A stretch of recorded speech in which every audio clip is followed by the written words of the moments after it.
ଭୟାବହ ଅଗ୍ନିକାଣ୍ଡରେ ଜଳିଗଲା ବାସଗୃହ ସମେତ ଦୋକାନ ଘର।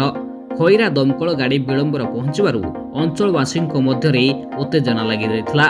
ବାଲେଶ୍ୱର ଜିଲ୍ଲା ଖଇରା ବ୍ଲକ କୁରୁଣ୍ଠା ପଞ୍ଚାୟତ ପାଞ୍ଚଗୁଛିଆ ଗ୍ରାମରେ ପ୍ରଶାନ୍ତ ବେହେରା ଏକ ଭେରାଇଟି ଷ୍ଟୋର କରିଥିଲେ। ଆଜି ହଠାତ୍ ପ୍ରଥମେ ଦୋକାନ ଘରେ ନିଆଁ ଲାଗିବା ପରେ ନିଆଁର ପ୍ରଖର ଏତେ ମାତ୍ରା ଥିଲା ଯେ ସଙ୍ଗେ ସଙ୍ଗେ ରହୁଥିବା ବାସଗୃହକୁ ବ୍ୟାପି ଯାଇଥିଲା। ଫଳରେ ଦୋକାନରେ ଥିବା 3ଟି ଫ୍ରିଜ୍, ଥଣ୍ଡା କ୍ୟାରେଟ୍, 12 ଲକ୍ଷ ଟଙ୍କାର ଦୋକାନରେ ଥିବା ସମସ୍ତ ସାମଗ୍ରୀ ପୋଡ଼ି ପାଉଁଶ ହୋଇଯାଇଛି। ଘରେ ଥିବା ଆସବାବପତ୍ର ସମେତ ଚାଉଳ, ଗୁରୁତ୍ୱପୂର୍ଣ୍ଣ କାଗଜପତ୍ର ଏବଂ କିଛି ଟଙ୍କା ପୋଡ଼ି ଯାଇଥିବାର ସୂଚନା ମିଳିଛି।